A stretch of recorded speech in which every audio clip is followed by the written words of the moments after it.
Welcome back to Commute Chats. This is season 2, episode 5. I'm so excited to have my neighbor, Denisse, on the podcast today. I'm so excited to be here. So welcome to the pod. That's literally how Denisse and I know each other. We're neighbors. Across the street. Across the street, yeah, if that counts. And why don't you introduce yourself, and you can talk about how we met if you want to, because it goes together. Yes. So we moved in a year before you guys. So we moved in December of 2022. And we, in our old neighborhood, had really awesome neighbors. And I think we were just like, we moved in here and, you know, we'd like wave at people, but we didn't have any neighbor friends. Yeah. And I think it was maybe like 3 days after you guys moved in when all the like equipment and stuff started showing up that I would like walk by the house and like peek my head in. Who's that? And I think I met Riley out by the mailbox. That would make sense. Yes. And I like ran home and I'm like, Justin, they're young. So excited.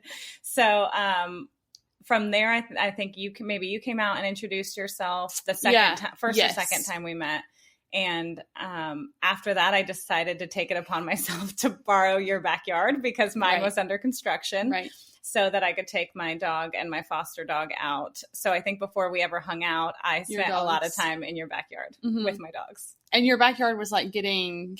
it was seeded. Right. So her dogs couldn't use your backyard. And we had just, like, we never had a backyard before and we don't have dogs. So it's like, this is great. Someone's using our backyard. Yes. So that's how we met. And we've lived here. I think I've talked about this on the podcast. We've lived here like, it's almost a year in September. So y'all have almost been in your house for 2 years? 2 years, yeah. Which is crazy. We're going to talk about real estate because that's what Denisse does. But our house 2 doors down just sold for way more than either of us bought our houses for. So that's nice. But yeah, there's like, it's definitely quite the age range in our neighborhood. Mm-hmm. And there's not a lot of young people that don't have kids. No, and I feel like even the ones, I think we've identified, the one family moved in and then immediately moved out. We tried to make friends with them and they left. So.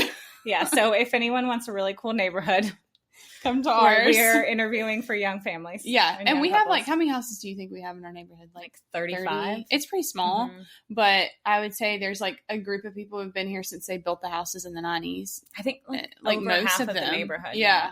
And then the rest are like, have families, young kids, and then there's kind of us. Yes. I really don't know if there's any other, I don't think there's any other young couples in the neighborhood without kids. Without kids. And I will say nothing has made me feel more like a suburbanite than attending a dramatic HOA meeting. Oh, yeah. We need to talk about that. So me and Riley were out of town. I think we were on vacation. No, we were in DC for his work or something. And Denisse and Justin went to our HOA meeting. Annual first HOA one meeting. ever you'd been to.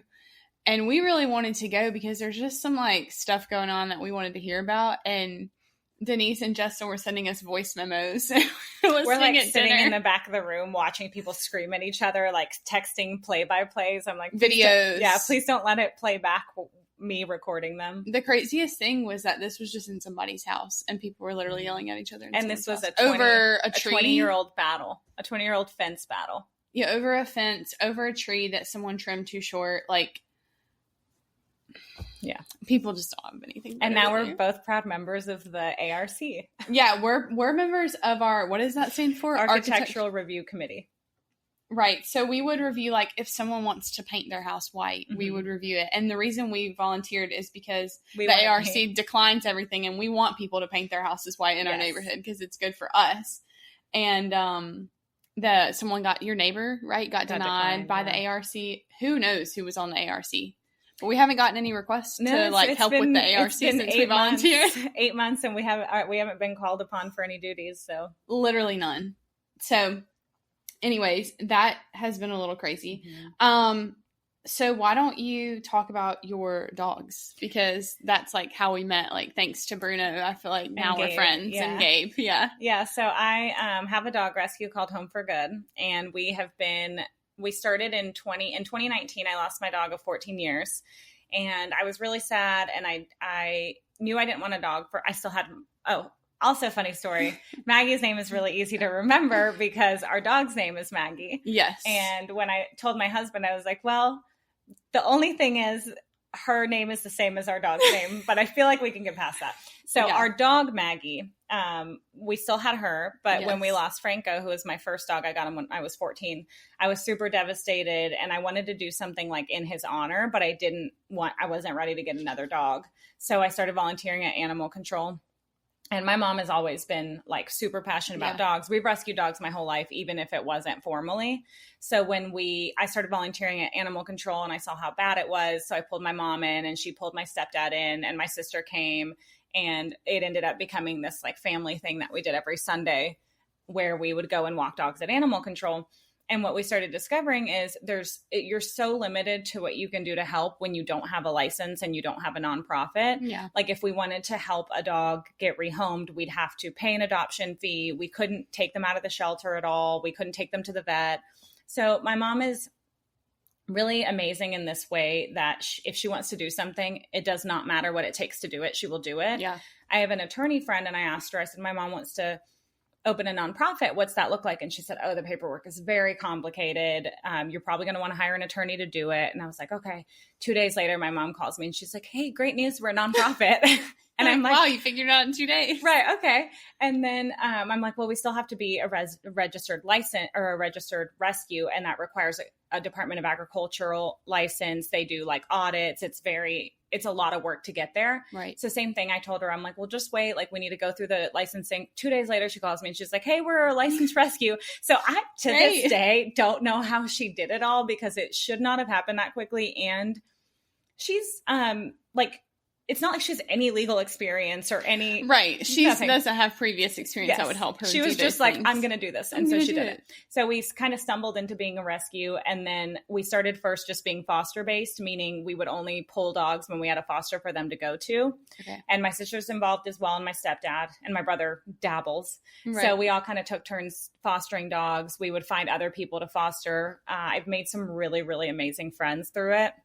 Because there's nothing like bonding over being like the shared mom of a dog. Yes. So we did that for 3 years. And then in September of 2 years. In September of 2023, we opened, or 2022, we opened a physical shelter. And that has been a lot more challenging than I think anybody anticipated. Yeah. I mean, I think we knew it was going to be challenging, but you count on having a lot more community support, and that just hasn't happened. Yeah. And I don't think it's not anyone's fault. It's just people have busy lives. Yeah. And even if they want to help, they can't necessarily commit to help. So we have a couple of really awesome volunteers that help us, and we're still very much foster based. But if you know anything or have heard anything about dog rescue, the last 3 years have been like the worst 3 years, basically since COVID. Yeah. Since the world opened back up, it's been really, really bad. So, it's the most challenging and also most rewarding thing I've ever done. Yeah. Yeah. You're always busy with your dog. Yes. Things. Well, because it doesn't, like if I have a free afternoon, it can be spent at the shelter. It can be spent like running around picking things up. You're going to fill your time with it as much as you can. Yes. To help the dogs and your family run this entire nonprofit out of the shelter that you have. So yeah, Gabe was the one. It was Gabe that was always in the backyard, or was it Gabe and Bruno? No, it was both, but because I didn't have a yard and I had 2 60 to 80 pound dogs that I needed to exercise. Yeah, these are big dogs, by the way. Like they need a backyard to run around. And I can only walk them so many times a day, so I would bring them back here and play fetch. And we had him he was our longest foster ever. We had him from September, October to April. That's right. And on my birthday, his new family came to pick him up. Aww. And I don't know if I ever told you the story of when they adopted him. I don't know. So she comes to pick him up, and it was the mom. And I put him in his car, and I had already had my little moment. Yeah. I cry when most of my fosters leave. Well, yeah. Like 95%.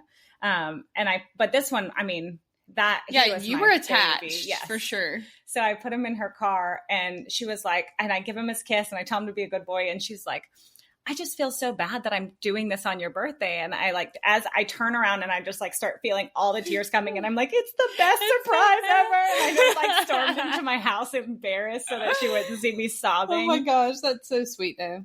And Maggie also deserves to run in the backyard. Yes. Maggie is a tiny... she's a Mexican street poodle. That is her official breed. Such a girl's girl. She, funny story though about Maggie being named Maggie is that my whole life, there's always been a pet somewhere in my life named Maggie. So the street I grew up on, like the house I grew up in as a child until I was like probably 12. Our neighbor had a pug named Maggie. And then there was like, I guess like a 7-year gap where I didn't know a pet named Maggie. Was one there, but I'm sure there was one floating around. Yeah. And then I started dating Riley, and his parents' cat's name was Maggie, which was just like hilarious. And then Maggie passed away literally like right as we moved into this house. And then we met you guys, and you're like, this is our dog. Her name's Maggie. I'm like, at least people like to name their dogs and their cats my name. Like, yeah. I'm glad. You just take it as an honor. Yeah. I don't meet a lot of other human Maggies, but I meet a lot of pet Maggies, which is funny. Okay. So that's like my passion project, what you love to do.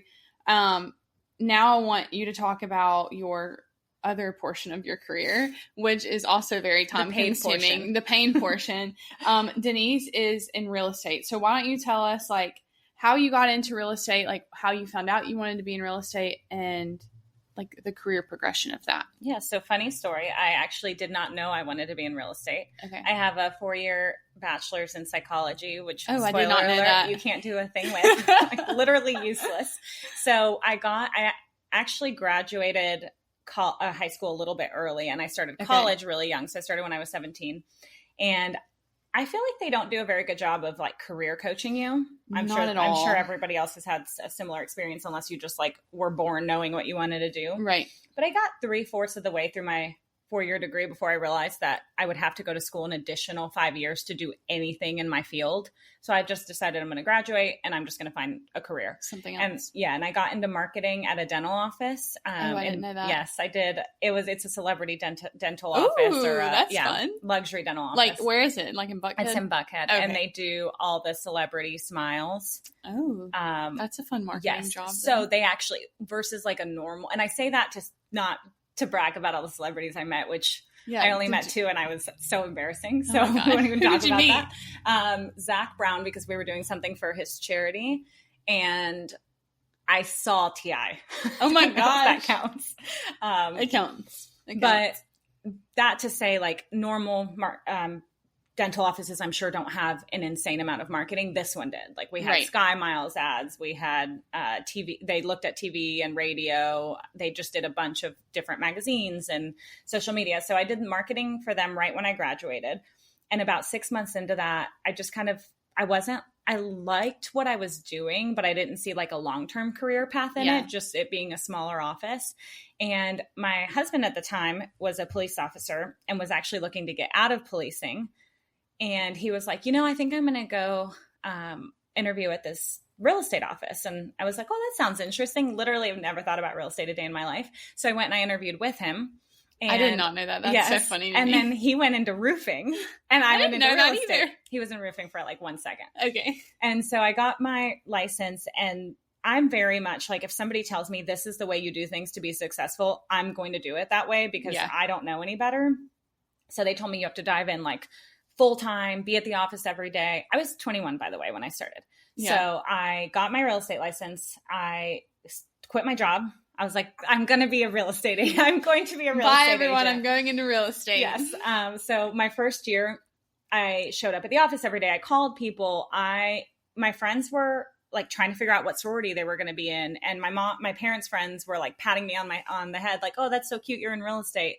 There was no business to be found in the people I knew. Right. So I had to work really hard to like, to meet new people, but also I'm not a fake it till you make it person. Like if I don't know what I'm doing, it's going to show everywhere. Yeah. So I just started getting really intentional about finding like little ways to get better at, or to get more knowledgeable, and then not let that slow me down. And so I did it for the first year I did it, and I did okay. Like I was rookie of the year, which is not, Ooh. it's not as, I have the trophy somewhere. But wherever your college degree is, yes, too, because she said she didn't know where that was either. Yeah, wherever my college degree of my rookie of the year, somewhere in a box. But it was not very impressive. And I got to the end of that year, and I was like, I literally had like a career crisis meltdown, because I was like, I don't like this. I feel so lonely. Yeah. You have to sell yourself to people over and over again. And there's a lot of disappointment. There's a lot of, you can work with someone, I think at the time when I was brand new, my first listing, I paid $500 for their staging consultation. I bought a sign, I bought a lockbox. And then 3 days later, he was like, you know what, we've decided not to sell. And I'm over here with like $800 worth of expenses in a business that has no revenue. So it's very discouraging. And more than anything, it's really, really lonely. Yeah. So at the end of that year, I went to a friend and she did like career advising and this whole career test. So she showed me like, this is what I'd be good at. This is what motivates me. And I actually interviewed to be a Spanish teacher at I was going to say, what did it tell you? Private school. I don't remember what it said, but I interviewed to be a teacher at a private school to teach Spanish. The only reason I didn't get it is because someone with actual qualifications interviewed. With an education degree. And with experience teaching. But I had to do a whole little fake class. Like I had to put together a lesson. I made it to the second. You were really going through the work to get that. Mm-hmm. Oh my gosh. Thank God I didn't get it because I, at that point, I went back with my tail between my legs to my marketing job and was like, do you remember when I said I was going to be a big real estate agent? Well, I've decided not to. I would like to do marketing again. So for the next 6 months, I didn't quit real estate, but I just didn't focus on it anymore. And the funny thing is I had spent a year building this business with very few results from what I was building. And then it all started to show up when you took the job back. At that 1 year mark. So my best month in real estate was 3 months after I went back to my job. And I think I closed 4 houses and I was like, I can't do both these things. Right. That's too much. Yeah. So at that point I was at this crossroads and I decided either I like dive full into real estate, I find a team so I don't feel so lonely. Right.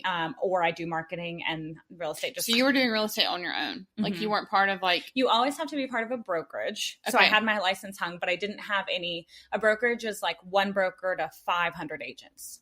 Got it. So you have support, but you don't have so you can have multiple real estate groups within a broker. Mm-hmm. Yeah, you typically do. Okay. So I was acting as an individual agent and I decided I really liked the real estate part of it. What I didn't like was the solo part of it. Yeah. So I joined a team and I had a mentor at that time who was really, really good at real estate. And he had this kind of mindset about just big thinking and getting into bigger rooms. Yeah. And so I just kind of followed him around for a couple of years and I started learning from him. And I will say that I think mentors anytime you start a career, especially really young, you have to find good mentorships because otherwise it's hard you don't know what you don't know. So it's really hard to know what you should be thinking about, know what you should be learning. And so after that, it was hit the ground running and I never slowed down. And that was, this is actually years? My 11th year in real estate. That's crazy. I know. That's awesome. A decade. Yeah. Mentorship is a common thing on the podcast. Every woman in every career is always oh, this person helped me in my career early on, or this person that worked with me, or this person did that. So I feel like that's a common thread for sure. Yeah. And one thing I heard, I'm in this mastermind and one thing they've talked about that I had never thought about is, we talk about you're the average of the 7 people you spend the most time with. Yeah. So in some degree, and they don't mean this to say you should be dumping your friends, but you should always seek to be improving that that circle of 7. And one thing that one of our mentors said was the people that you're looking to replace your 7 people with are running away from you because they want to be in a bigger circle. Yeah. So I've really adopted that mindset of just continuing to find people. I was almost a little desperate or thirsty how if I met somebody from 25 to 30 that had their own business or that was in an executive role in their company, I would just be please be my friend. Please I need friends at this, in this stage of my life. So I did that until 2020 when COVID started. Yep. And if anyone bought a house in 2020, it's God bless you. It was a hard time in real estate. But I started my own team with my business partner. In 2020. Mm-hmm. So I left the team that I was currently running at that time and decided it was time to do it on my own. And she and I started the team really not intending for it to be anything. We really were we don't want to do this alone. We don't want to do it with anyone else. Let's just work together, work at each other's houses. We would take turns making lunch. It was That's literally fun. More of a lunch club than it was a team at the beginning. And that was in 2020. And we can talk about the in-between, but just fast forward, we have 14 agents, 2 team members, and we sell about 150. Hopefully this year is going to be 160 homes a year. That's crazy. Yeah, especially from having been starting from a lunch club. Yeah, that's amazing. So, okay, so you talked about mentorship. You talked about your circle.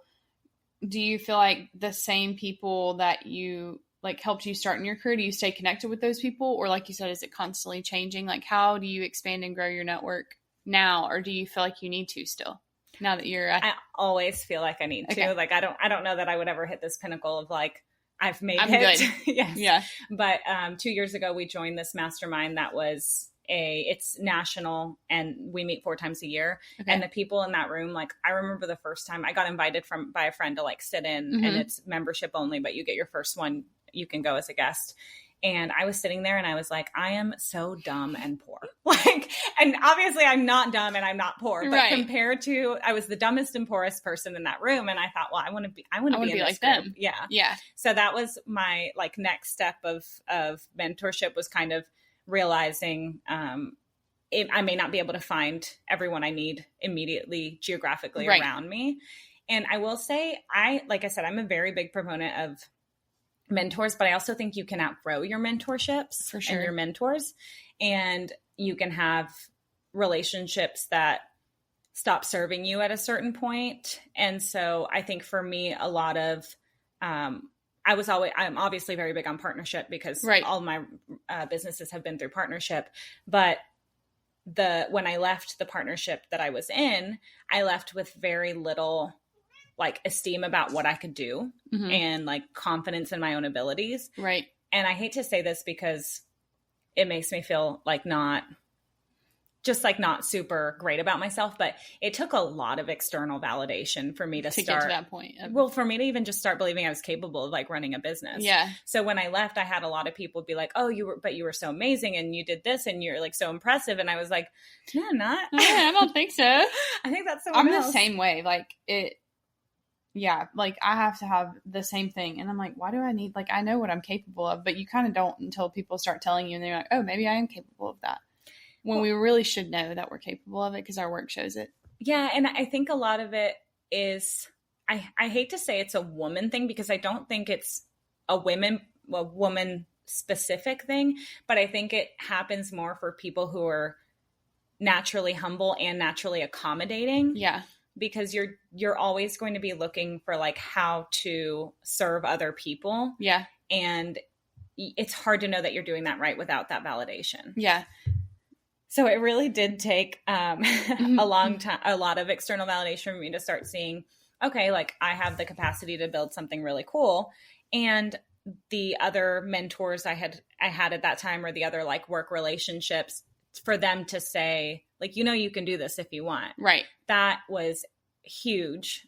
I hate that I needed to hear it, but I did. I know. I'm the same way though. And maybe we'd get there on our own eventually. I think it'd take longer though. Yeah. It's like a little turbo boost. Yeah. I think it's the way our minds work. Like I definitely think, I'm sure there's men who struggle with it too, but my next question was going to be like, I ask everyone this who comes on the podcast, but like, what are your struggles being a woman in real estate? Do you have any? Do you feel like I feel like real estate is pretty 50-50, but I need you to tell me if I'm wrong, like men and women, like how does that impact your work? Do you feel like it does, or do you feel like you're on equal playing grounds? Yeah. I actually think it might be female dominated, but I think it's male leadership dominated.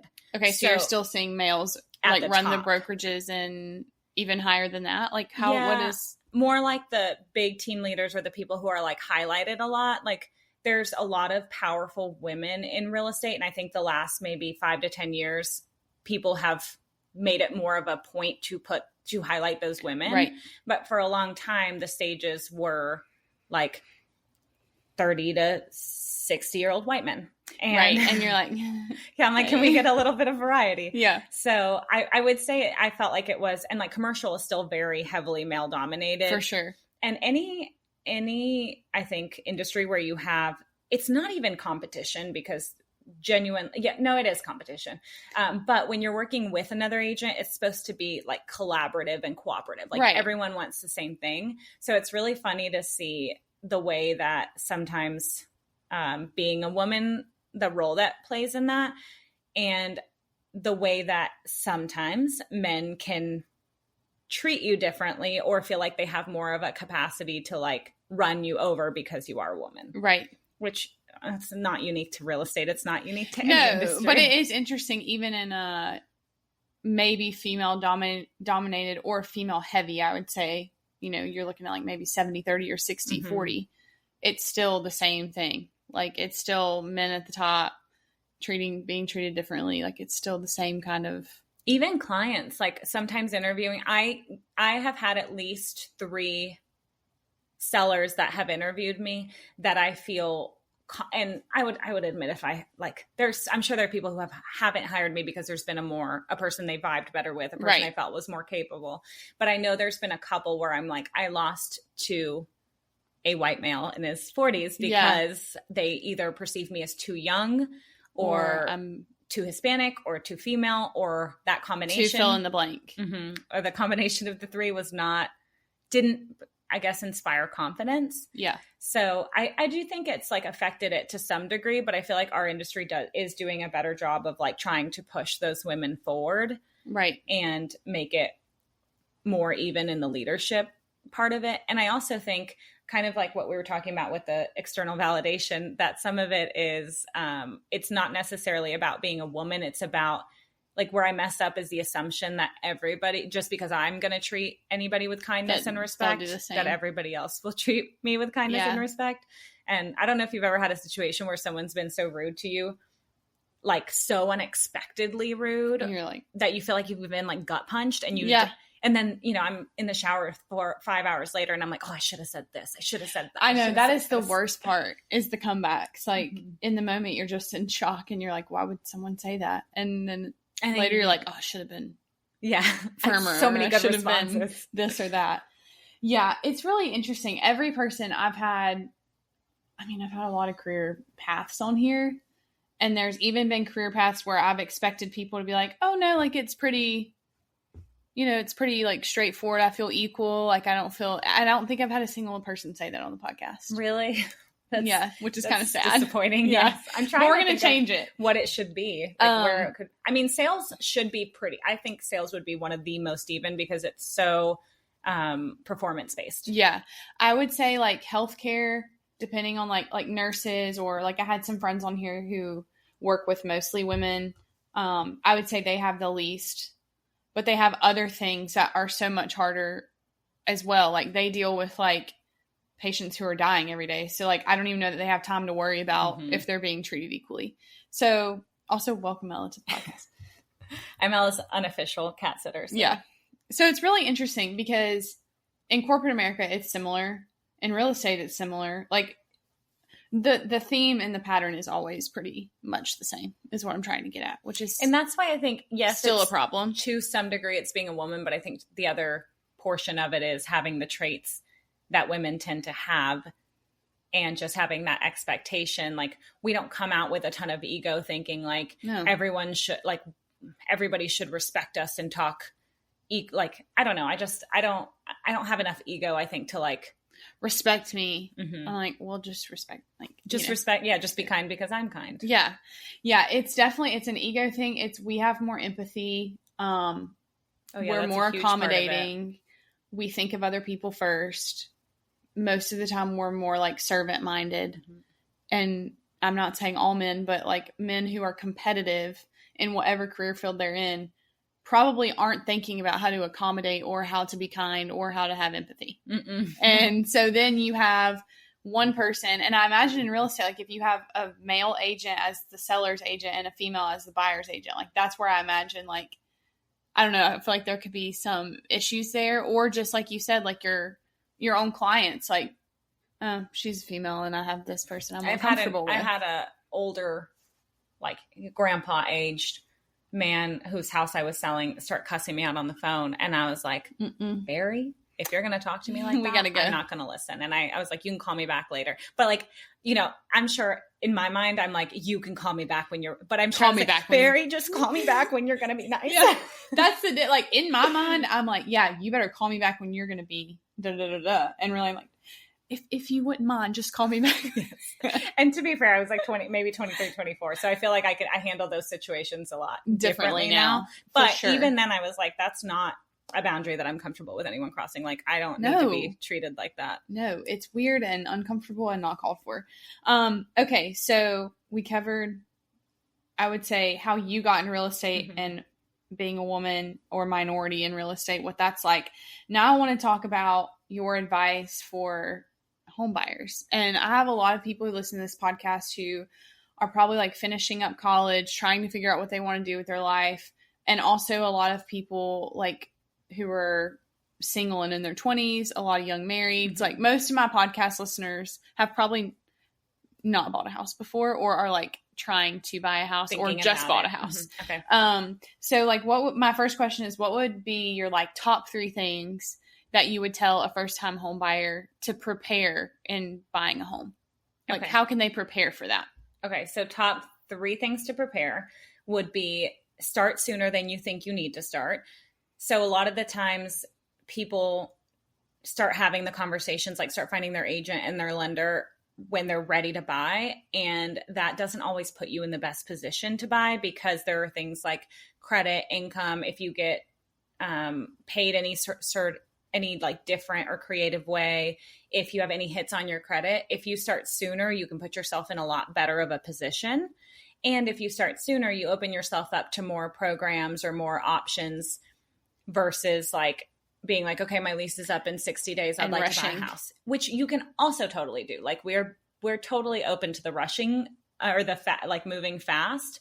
But I think if you're getting ready, talk to a lender. Like if you have anything on your credit that's questionable, they can tell you upfront how to fix it. If you don't have credit, they can tell you how to build it the fast way.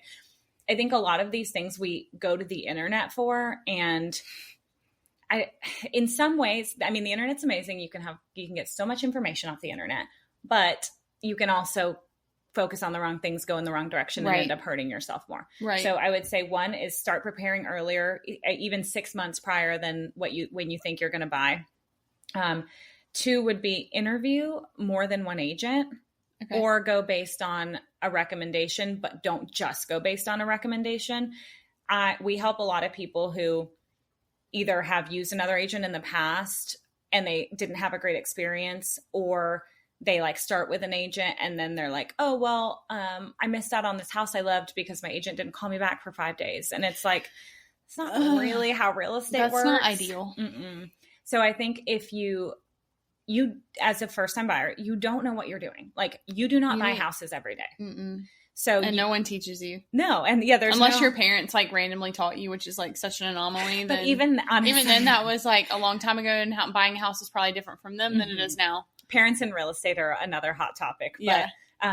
But yeah, so you don't do it every day. So you really want to not only understand the process, but also understand like, what are you supposed to expect? Are you supposed to expect to look at 500 houses before you make a decision? Right. Or are you supposed to look at 10? Are you supposed to wait, a week to see the house you like, or are you supposed to look at it right away? And a lot of that stuff is market specific, but if you interview agents and you go through understanding what that means, then you'll feel a lot better prepared, I think. And you'll feel like you have someone walking you through it that's got your best interest in mind. Right. Also, at this point, our industry is like really crazy right now because there's some big lawsuits going on. So at this point, I've seen all that stuff. Yes. If you get an agent early on, hopefully they'll still be in the business by the time you're ready to buy. So maybe have like 2 or 3 options lined up. And then the third for preparing, start adjusting your expectations. Yeah. Most of us for our first time house are not going to buy the house of our dreams. Yeah. And that holds people up so much from making a decision. Yeah. So much so that I've seen people sit on the sidelines for 1, 2, 3 years because they're waiting for their dream house. And it's like, by now you could have bought and sold and been one step closer. Right. You would have had so much more equity. And your house value probably went up in that 3 years. Yeah. On average in Atlanta, our average is 4% over 30 years, but really the last few years, it's been so much higher. Even on what we would call like one of the worst years in real estate, we still had 5% appreciation in Atlanta. Yeah. I was about to say, we're in Atlanta, so that's probably not for all cities, but like our real estate market is crazy. Yeah. It's super consistent. And there's always people moving here. Yeah. And we've got so many companies coming in that there's no like people ask me that all the time, if the market's going to crash in Atlanta or if the prices are going to drop or whatever.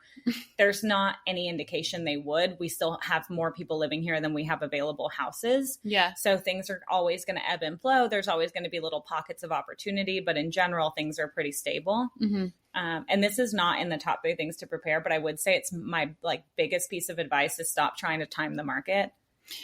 People are always doing this. I'm like, you need to buy, just buy. Like, I don't know what to tell you. Like, we had the same thing. We're like, oh, well, we could wait. Interest rates are going to drop.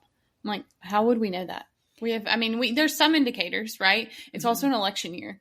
So, like, you never know what's going to happen. Also, no one anticipated COVID. No. And no one anticipated 2 to 3% interest rates. Like, in what year was that? 21? 2020 and 2021. Yeah. So, also, like, some people you just, like, for us, like, we couldn't help the time we bought. Like, we moved here and we were like, we're not renting anymore. So we're going to buy and we'll be fine. Like, I feel like as long as you go into the mindset of, like, I'm going to be in this house for X amount of time and I'm okay with that. Like, and you could live through, like, a market crash or something in your house, then you'll be fine. Yeah. And even, like, I tell people who are especially nervous, just have multiple exit strategies. Like, don't buy a luxury condo that only a small amount of people can purchase that you can't rent out. Exactly. If you have multiple strategies already set up and you have multiple options for how you would exit, it's really hard to ever be upside down in real estate. And I remember I had this friend, she has bought and sold twice since. So she did eventually listen to my advice. But she lived in this really awesome condo in Brookhaven, which is like a very trendy Atlanta neighborhood. And she was paying, this was 2018-ish. So, like, think in reference to that time, she was paying like $1,900 a month for her apartment. And it was breaking my heart. And so she had, in 2018? Yeah, it was like 18, 19, and 20.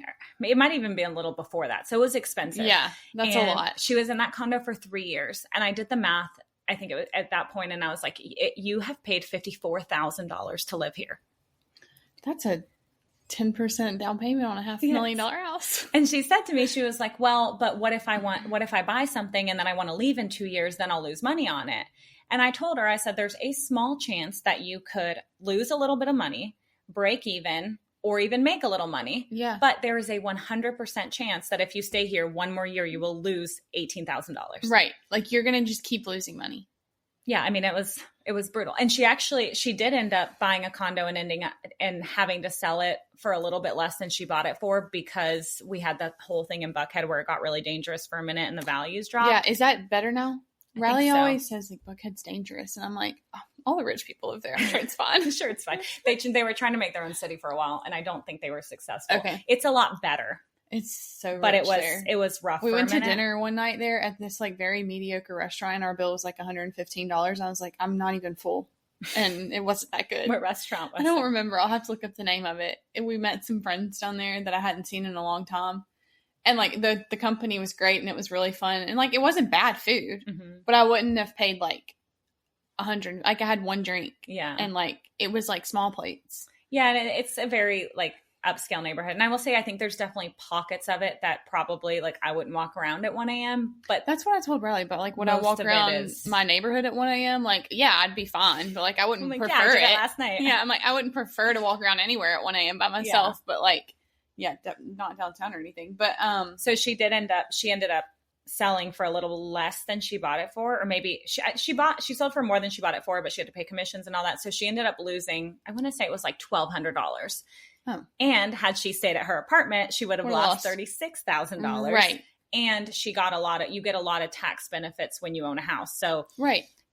Anything that you pay for during your move, your discount points, origination, all that's tax deductible. For anyone that makes more than $70,000 a year, all the interest that you pay on your house is a deduction off of your income. And that, I don't even think people realize how much money that saves you on your taxes. It's a lot. Yeah, especially for, like, I mean, people who have a W-2 job and are making over 100 or over 150, you don't have a lot of deductions. No. You have your standardized deduction and that's any charitable stuff. And if you don't have a kid either. Like, I don't even know if there's a child tax credit anymore. I don't know. I think there is. I feel like there has to be. They're so expensive. I hope there is. But it's such a big benefit that just looking at it, like, well, how much can I make immediately? And we've had so many clients buy a house and 2 years later be like, here's my $100,000. I'm out. We have someone making us $100,000 2 years later and going to travel the world. That's crazy. I think about if we sold our house like right now, I mean, we definitely get more than what we bought it for. Yeah. And if you had sent out a message to the universe whenever you bought and said, should I buy a house right now? 99 people would have said, don't, the market's going to crash. The market's Wait bad. for interest rates. It's not good it's not a buyer's market. That's my favorite thing. Oh, it's a seller's or it's not a buyer. I'm like, it's kind of everyone's market, honestly. Like, if you're in the situation you're in, you need to sell or you need to buy. You got to do what you got to do. You just have to make sure the numbers work and make a smart decision. Like, don't get into a mortgage that's 80% of your income. Right. And like I said, like when we were buying, we were like, could the market crash in a year? Sure. Could it crash after the election? Sure. But like our house is plenty big. Like we don't need to move for space constraints. So even if it did, okay, you live through it, you pay your mortgage, and one day it like you said, it ebbs and flows. I don't feel like the market's going to crash for 6 years and be low for 6 years, like, and unless we go into a recession, but like, that's a whole other topic, and you could get stuck in, like, I feel like I have a lot of first time clients that are like, oh, I can't possibly buy like nothing that I don't like anything in my budget. And I'm like, but you're okay living in a crappy apartment for the next 4 years. That's my thing. I'm like, if we didn't have this house, like we were looking at townhomes, and rental for townhomes were just as much as our mortgage. And probably not even that nice. Not near as nice as our home, and not a backyard, and not a neighborhood. Like, it was just, I don't know. Okay. So that's how you prepare to buy a home, everybody. And then for people who are interested in going into real estate, what advice would you give them? Don't. I'm just kidding. It's sales. I think people don't realize that. Well, first of all, we're not selling houses, because you can't sell someone a house. Like, no matter how great the house kind of across the street was, like, I can't sell it to you if you're not buying a house. So I think that's the first thing, is like, you're not selling houses, and you're selling yourself, and you're selling your confidence, and you're selling your abilities. And I don't know if you saw my story the other day, but I said, who else has a career or an industry where most of the day people tell you they know more than you about what you're doing? I was like, that's so accurate.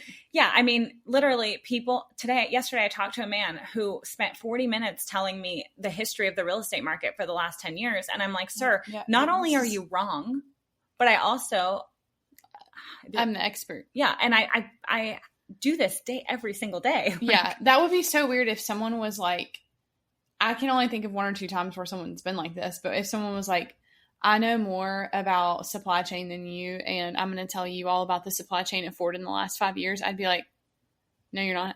I'm the expert. That's just not normal. The answers I got, and you have to deal with that all the time. I'm sure, like at least once a day. Ella, quit scratching. Sorry, the cat's scratching. If you can't see her. Healthcare. Like, I have a friend who does. She does work at like bar work. She has a really cool gym up on Johnson Ferry. She does like bar workouts. That's fun. That kind of, yeah. And she was saying she's a nutritionist. She's like exercise science. And I never thought about this, but like, think of how much you consume about like exercise and fitness. And that's got to be the most like Oh, for sure. Yeah. Saturated amount of information you get. And she was like, oh yeah, people tell me like every day how much more they know than me. So that was one of them. Healthcare got a little bit, but I'm sure that's to a certain degree. Yeah. As a nurse, I think you can also be like, no, you're an idiot. I still know more than you. Yeah. I'm professionally trained. I had another client who does social media and content creation. And she was like, yeah, clients who hire me. And then and they're like, no, you should do it like this. And I'm like, you hired me because your stuff hasn't been working. Again, I'm the expert. Yes. So I feel like you have to be prepared. You have to have really thick skin. You have to understand that you walk into it.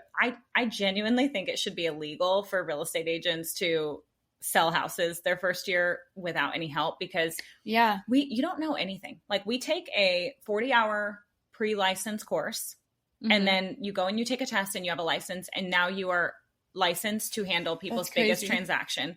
No training, no understanding of the market. Like, no one tells you what to do. I've had agents lose their clients' earnest money. I've had them miss deadlines. I've had them not negotiate repairs that I'm like, oh my God, this is going to be like a nightmare for these people in the future. So if you walk into it thinking like, this is such a glamorous thing and I'm going to sell these I'm going to be a luxury houses. real estate agent in Buckhead. Yes. Then you are going to fail. Like, yeah. I mean, to some degree, confidence and ego, you need a little bit of it because it's a really hard industry and you have to have thick skin. But on the other hand, you don't know anything. Right. And most people will start just how I did. You know, I started on my own. I was like, oh, I can do it on my own. I don't need a team.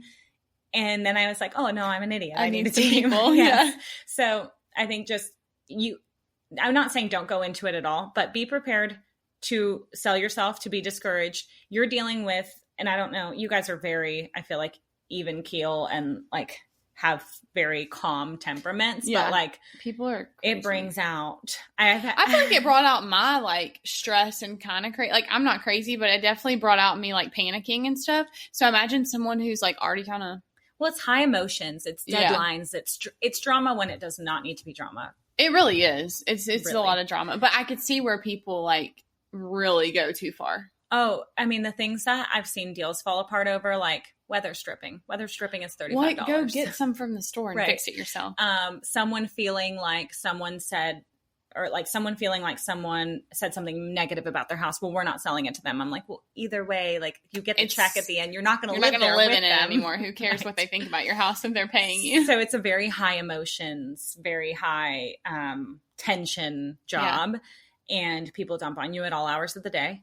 So if you don't set boundaries for yourself and you can't regulate your own emotions, like I learned that in my first year, so many things can fall apart because we can only control 30% of it. Yeah. And if you just panic over everything that's happening, first of all, most of those things aren't even going to be an issue at the end of it. You just have to work through them, or you just have to wait them out. Right. So I would like get to that's why I got to the end of the first year and I was like exhausted because I'd been stressing over every little thing that happened. So you have to be able to regulate your emotions. You have to be really ready for rejection. You get rejected about 1,000 times every day. You have to be prepared you have to take out the personal side of it because there's so many real estate agents. People are going to work with different people for different reasons.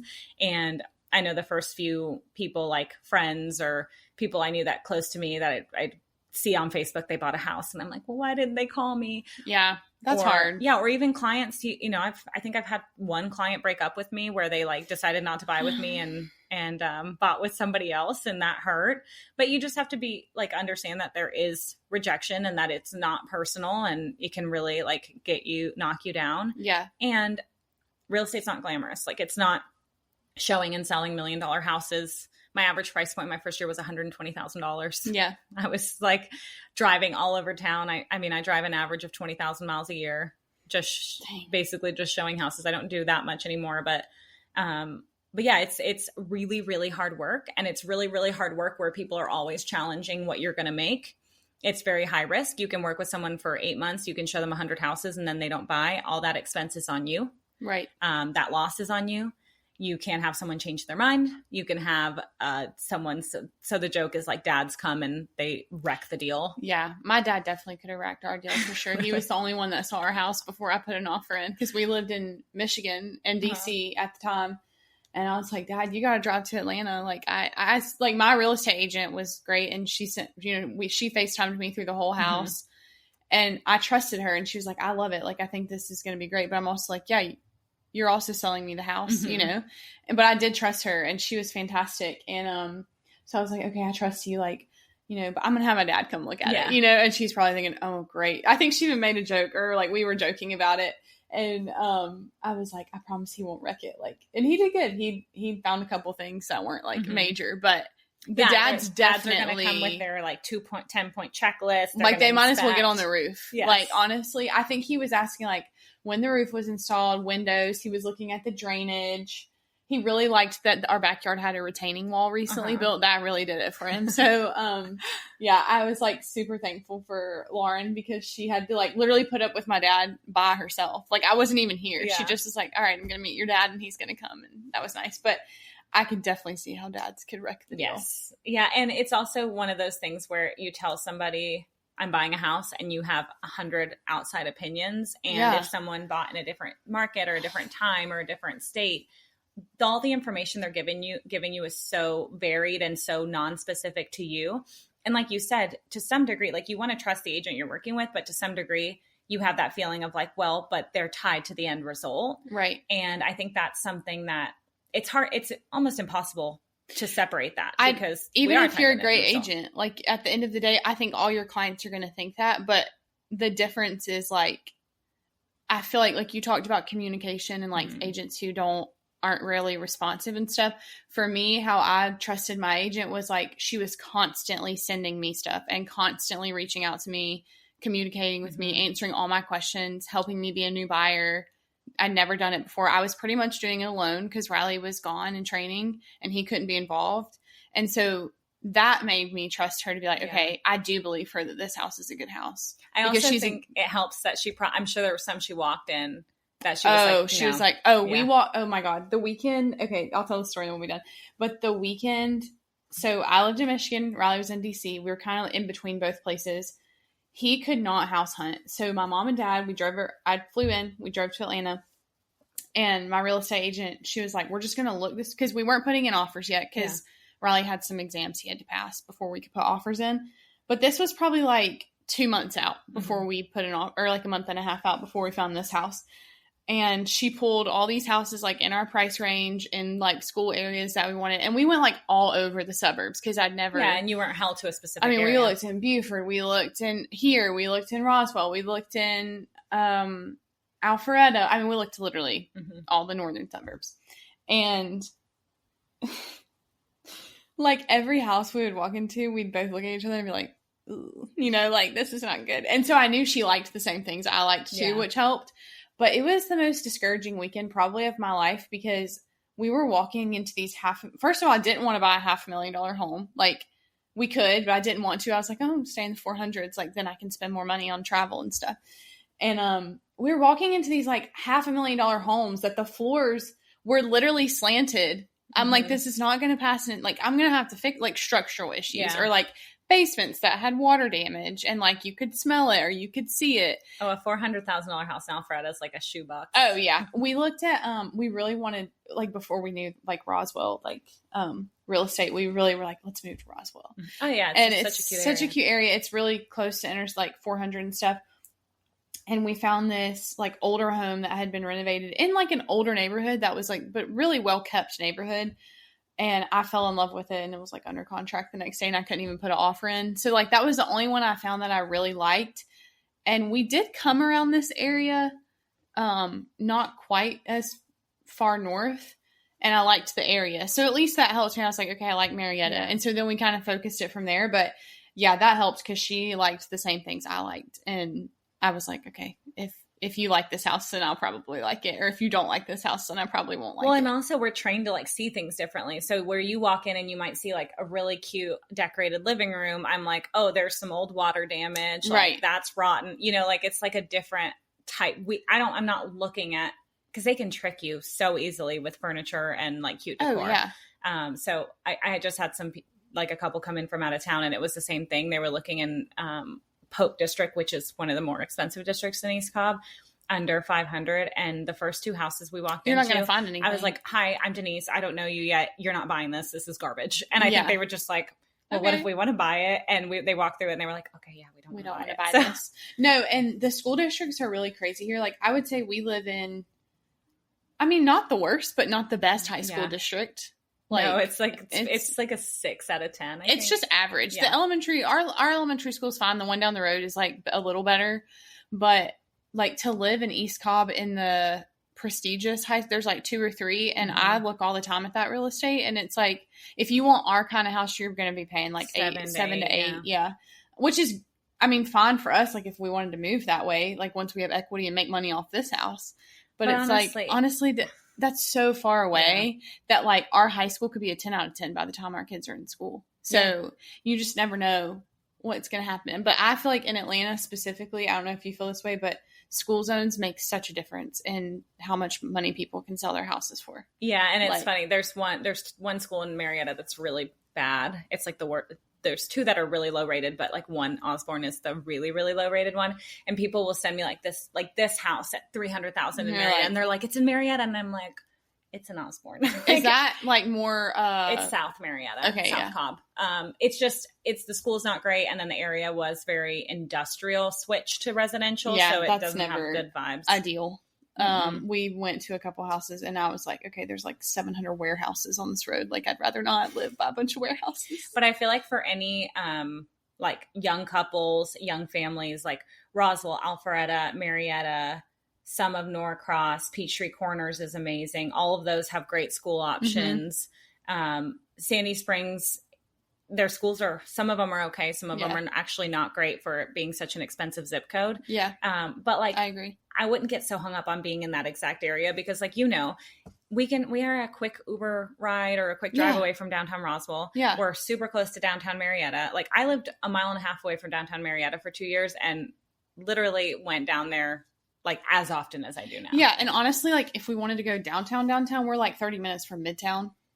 Honestly, maybe, I mean, maybe 35. Like it takes me, I work in West Midtown. It takes me 30 minutes to get to work. Yeah. That's my favorite part of Atlanta to drive into because it's just like a straight 75 and you're there. You just get off the exit and it's right there. But yeah, I mean, also like a 6 out of 10 or 7 out of 10 Atlanta school is still pretty good because like you can't compare, like I'm from Birmingham and like a 6 out of 10 school in Birmingham, like Birmingham suburbs, you definitely probably wouldn't want to send your kids to. Like they probably don't even have like AP courses or like they're not going to challenge your child. But like in Atlanta, that's like the standard. So like a 6 out of 10, maybe their test scores aren't as good or something like that. But your kid's still going to get a good education because it's Atlanta. Yeah. Like it's huge. Yeah. We have so many good choices that, especially if you don't have kids yet. I love that for some of my buyers that are like, well, we might have kids in the future. And I'm like, well, we're at least 6 years out from you needing a No, that's the thing. kindergarten. When we were buying, we were like, well, like we'll probably have kids in the next X amount of years. I don't know what we said at the time to our real estate agent. And we were like, okay. That's like 9 years. Like even if you had a kid in 2 years, that's still like 8 years before they even go into pre-K. So you probably won't live in your house, or like, unless it's your dream home by then. Or you could move to your dream home or closer to your dream home. Yeah, you know, not that I don't love or our like house. you said, the school could be a 10 by the time your kids are. I mean, they're like completely renovating our high school, so who knows? Like that'll bump at a point. I mean, at least. So yeah, it's really like real estate's so interesting to me, but we could talk all day, but we're at 58 minutes. So I'm going to wrap it up, but thank you for coming on the podcast. It was so fun. Awesome. If you enjoyed the podcast, make sure to like and subscribe. You can find it on, YouTube now and Apple Podcasts and Spotify podcasts or wherever you listen to your podcast. So talk to you later. Bye.